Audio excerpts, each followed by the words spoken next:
এই সোনাপুৰ খেলপথাৰত ৰাইজ আহি আছে, জনগণৰ খুব বৈ আছে, কিন্তু আজি এই ফিল্ডখন আমি উপস্থিত হৈ পেলাই আমাৰ বৰ্তমান আৰু ভৱিষ্যতৰ এটা সংকল্প ল'বলৈ এটা সময় আহিছে। আৰু সেইকাৰণে যিসকলে এতিয়ালৈকে আহিছে তেখেতসকলক মই আহ্বান কৰিছোঁ, আপোনালোকে সভাখন শেষ হোৱালৈকে ইয়াত উপস্থিত থাকিব লাগিব। আৰু আনপিনেদি যিসকলে আহি আছে তেখেতসকলক ফিল্ডৰ মাজত আহিবলৈ মই অনুৰোধ কৰিছোঁ।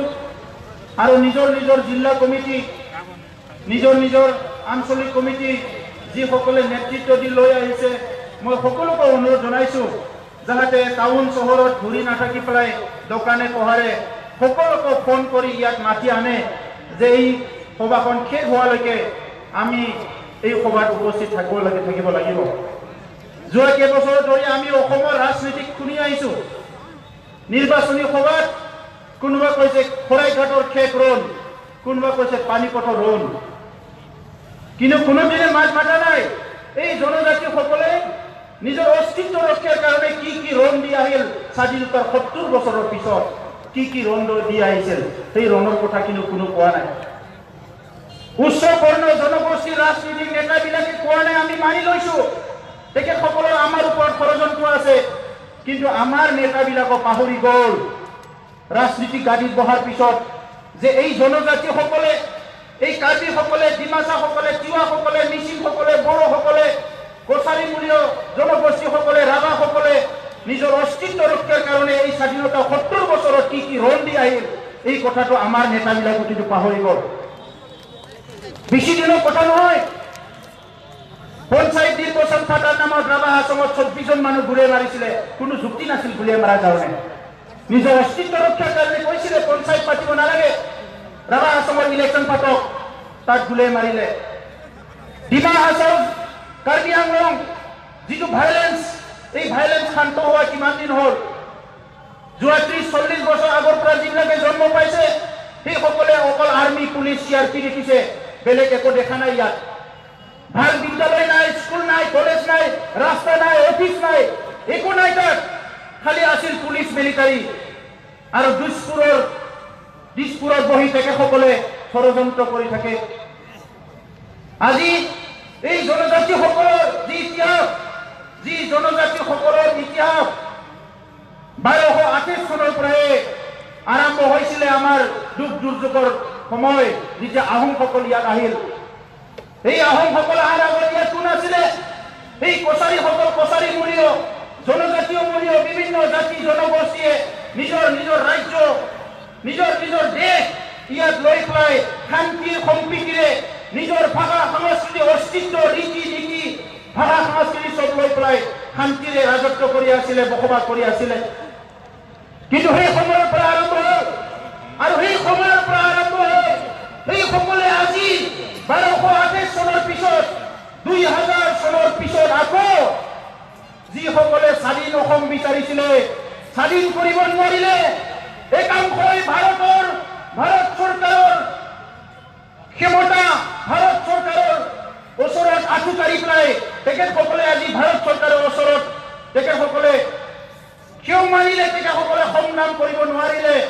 কিছুমানে সেই ভাৰতবৰ্ষৰ শাসন যন্ত্ৰৰ গাদীত বহিলে, আৰু তেখেতসকলে নিজৰ অস্তিত্ব ৰক্ষাৰ সৰ্বোচ্চ শেষ কৰি আহি আজি টাৰ্গেট কৰিছে এই জনজাতি মূলীয় শান্তি সম্প্ৰীতি বিচৰা, নিজৰ ভাষা সংস্কৃতি ৰীতি নীতি লৈ শান্তিৰে বসবাস কৰা, অসমৰ এই বিভিন্ন প্ৰান্তত বসবাস কৰা, ভাৰতবৰ্ষৰ উত্তৰ পূৰ্বাঞ্চলত বসবাস কৰা, বিশ্বৰ এই প্ৰান্তত বসবাস কৰা আমাৰ কাৰ্বি ভাই, আমাৰ মিচিং, বড়ো এই জাতি জনগোষ্ঠীসকলৰ কিঞ্চিত অধিকাৰটো এতিয়া টাৰ্গেট কৰিছে। ইয়াতকে দুৰ্ভাগ্যজনক আৰু একো হ'ব নোৱাৰে, ইয়াতকে দুৰ্ভাগ্যজনক একো হ'ব নোৱাৰে। আমি ভাবিবই পাৰে ওপৰত যায় না তলত আহে। চৰকাৰৰ নীতিটো কি?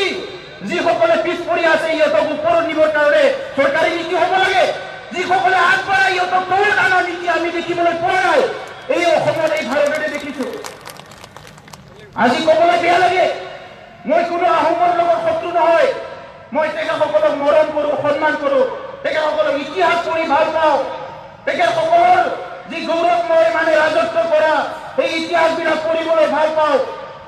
আজি কি হ'বলৈ গৈ আছে যিসকলে স্বাধীনতাৰ আগত ৬০ বছৰ ৰাজত্ব কৰিলে আৰু স্বাধীনতাৰ পিছতো আজি অসমৰ ৰাজত্ব কৰি আছে সেই সকলক জনজাতিকৰণ কৰিব এই যে নীতি সেই নীতিটো আমি কেনেকৈ মানি ল'ব ৰাইজ মানি ল'বলৈ সাজু আছিলে কোনোবা সাজু আছিলে সৰ্বানন্দ এইখিনি নুশুনে এছেম্বলি বহি আছে কোনোবা সাজু আছিলে আমি থিয় দিব লাগিব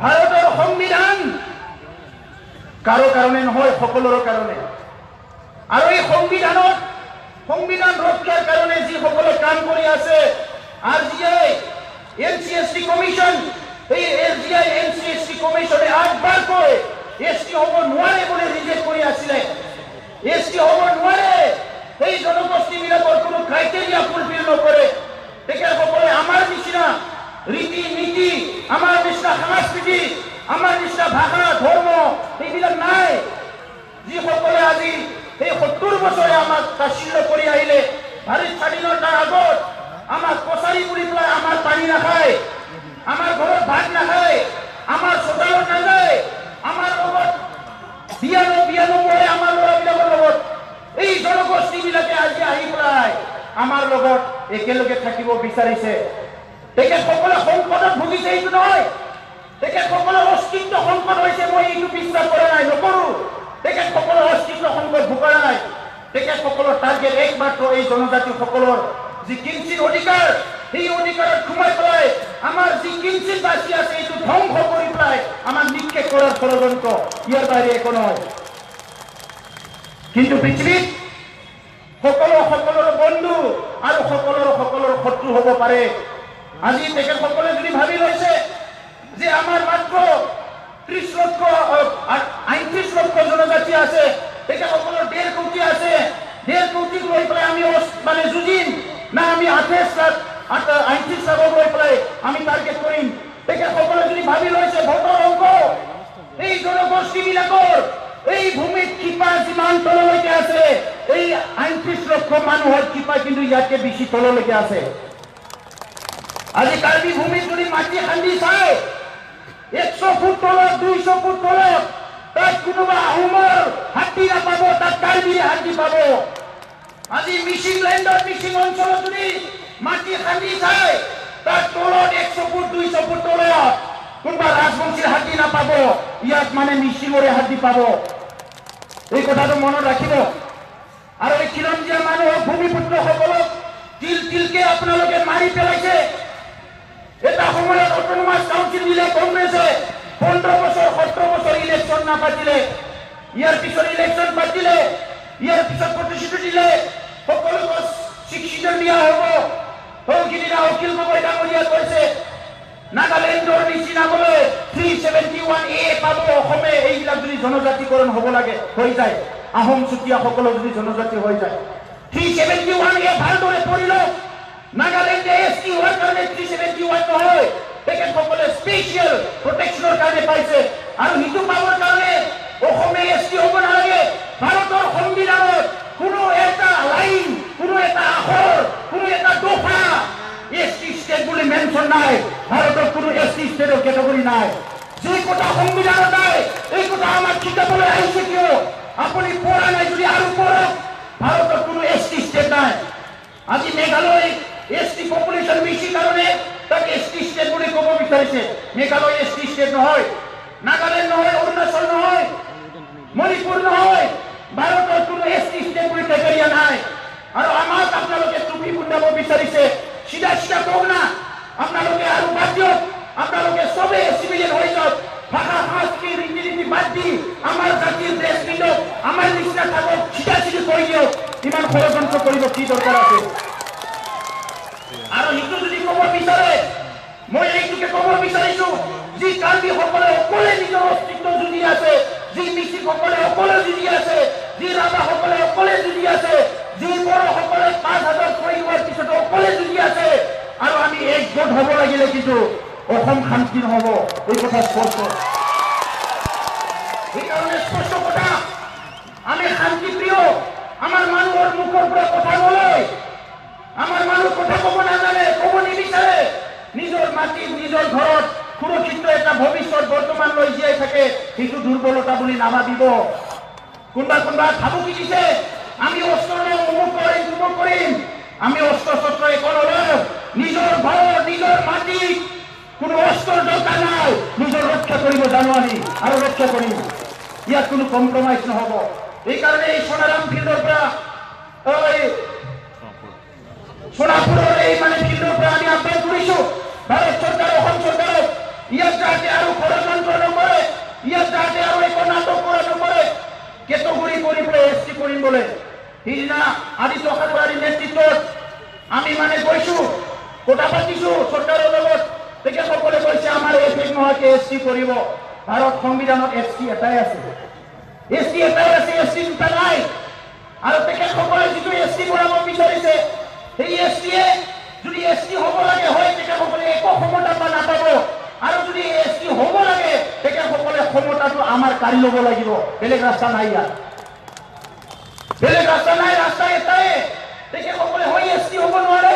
আৰু যদি এছটি কৰাই দিয়ে তেনেহলে আমাৰ অধিকাৰ খৰ্ব হ'বয়ে, কাৰ্পেল হ'বয়ে। ইয়াত কোনো ৰাস্তা নাই।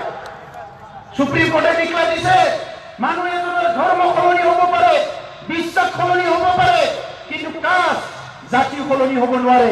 কিয়নো জাতি নিজৰ পিতৃ মাতৃহে নিৰ্ধাৰণ কৰে। মোৰ মা বড়ো, মোৰ দেউতা বড়ো, মই ব্ৰাহ্মণ বুলি ক'লে নহ'ব। মই বড়োৱে, মোক যিমান ঘৃণা কৰিলেও মই বড়ো, মোক যিমান মৰম কৰিলেও মই বড়ো, যিমান সন্মান কৰিলেও বড়ো। আপুনি যদি লেই চাই কৰে তেতিয়াও মই বড়ো। মোৰ কাষ্ট সলনি কৰিব নোৱাৰে। সেইকাৰণে চিচিটোৱে এই 5 বছৰত দিল্লীত কিমানবাৰ আলোচনা কৰিলে চৰকাৰৰ লগত, দিছপুৰত কিমানবাৰ আলোচনা কৰিলে চৰকাৰৰ লগত, কিমানবাৰ আন্দোলন কৰিলে। আৰু আমি বিশ্বাস আৰু আস্থাত লৈছিলো এই সৰ্বানন্দ সোণোৱাল ডাঙৰীয়া জনজাতীয় মূলীয় মানুহ বোলে চবে কৈছে। চিফ মিনিষ্টাৰ হোৱাৰ দিনা আমাক চবকে কৈছে, এতিয়াতো আপোনালোকে অন্তত খুশ হয় না, এটা জনজাতীয় মানুহ এছটি হ'ল। চাউখন জনজাতি হ'লে নহ'ব, মাক দেউতাক জনজাতি হ'লে নহ'ব, হৃদয় এখন জনজাতি হ'ব লাগিব। আৰু জনজাতি হোৱা একো কাম নহয়। আজি 21 শতিকাত যদি তেখেতে ভাবিছে মই নিজকে জনজাতি কৰি ল'লে জনজাতি ৰক্ষণাবেক্ষণৰ কথা ক'লে কাম হ'ব। পৃথিৱীত জনজাতীয় মানুহবিলাক বহুত আগবাঢ়ি গ'ল। আমাৰ নিচিনা একে মংগোলীয় মানুহ কেকৰা শামুক খোৱা জাপান চাইনা চব বহুত আগবাঢ়ি গ'ল। সেই মানুহবিলাকক আজি যদি কোনোবাই লৈছে খুচাইছে কৰিব বিচাৰিছে, এই কথাটো কিন্তু আপুনি ভাবি চাওক। এই কথাটো খাদ্যৰ লগত নহয়, এই কথা ধৰ্মৰ লগত নহয়, এই কথা ছালৰ লগত নহয়। আজি যদি কোনোবা বৰ্ণবাদৰ ৰাজনীতি কৰিছে, এই তেখেতে লজ্জাজনক কাম কৰিছে, তেখেতে গৰিহণাৰ পাত্ৰ। সিদিনা দেখিছো আমি আপাৰ আসামত আদিত্য ঠাকৰেক বেন কৰিবলৈ যাব নিদিয়ে। আদিত্য ঠাকৰে কোন আপুনি বুজি চাইছে? আদিত্য ঠাকৰে কিমান তললৈকে আছে আপুনি জানে? আজি আদিত্য ঠাকৰেক আপাৰ আসামত বেন কৰিব। কোনে বেন কৰিব? কিহৰ কাৰণে কৰিব? এই বেন কৰি ৰাজনীতিটো বাদ দিয়ক। আপোনালোকক আমি বেন কৰা নাই, আমাকো আপোনালোকে বেন নকৰিব।